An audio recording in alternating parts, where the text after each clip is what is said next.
Vanaand is ek hier saam met Jason Don. Jason, hoe gaan dit? Goed, dankie self. Goed, dankie. Jason, sê vir ons, wat gebeur eintlik hierso vanaand? Ons het 'n tussenverkiesing wat hier in Uniondale plaasvind.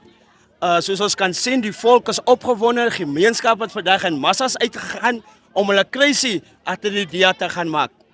Jason, sê vir ons, van alle partye, hoekom het jy besluit om saam met DA te gaan?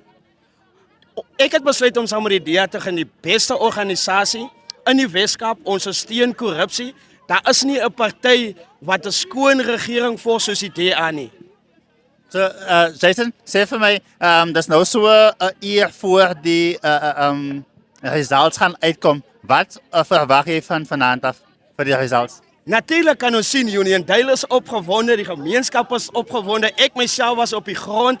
Dit was blou in die strate. Die kiesers van Uniondale het gesê die lig is blou en almal is blou en die mense is opgewonde want hulle het gewag vir verandering en hier is hulle verandering vanaand.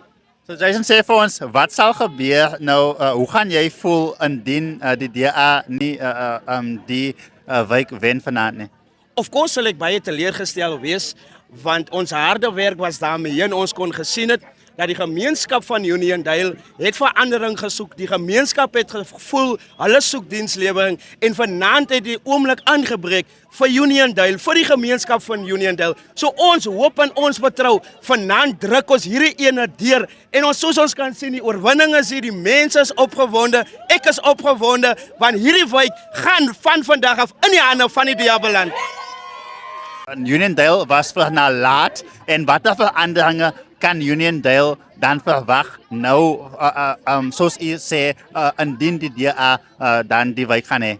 Ja, soos ons kon sien, die ANC het geen vandag emergency, of die mense is fed up vir die ANC, die mense totaal en al het die mense die ANC gereject. So, ek sien daar's hoop vir Uniondale is opgewonde en Uniondale verwag net dienslewering. Daar moet gekyk raak na ons gemeenskap. Dit is al wat Uniondale verwag.